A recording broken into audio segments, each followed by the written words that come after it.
Colt Young is a 17-year-old high school student from Bowmanville who entered the front lines of healthcare at an Oshawa retirement residence.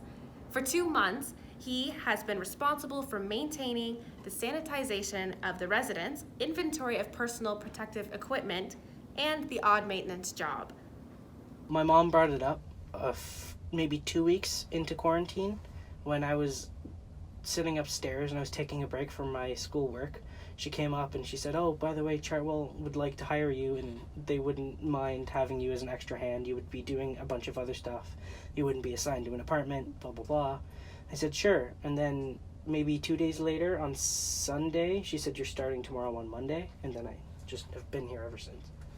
As a teenager, it's a rare job to hold. Typically, this kind of role is held by the maintenance manager, facility manager, or health and safety committee. I come in, I usually figure out what's going on, sanitize the building first.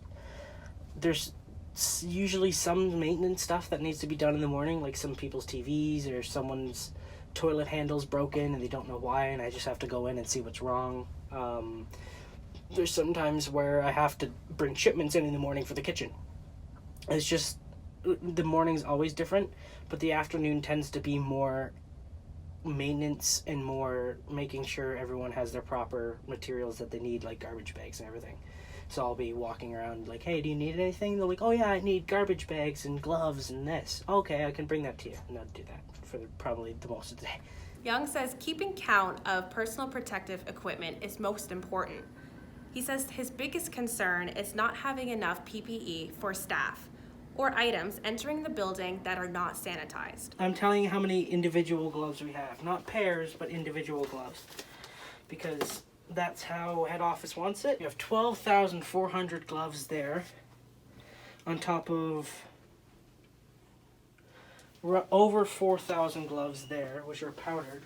We cannot use the powdered gloves due to the fact that a majority of the staff have an allergic reaction to them. So this is kind of like our backup fall, like we ran out of all these gloves kind of scenario. Some people react to different types of masks. The 2 brands we have here are fine, but the old one, people were breaking out with rashes and stuff around their face. Not good, not cool. Young says his role, however, has come to an end due to budget reductions, but that does not mean he is leaving the Winfield.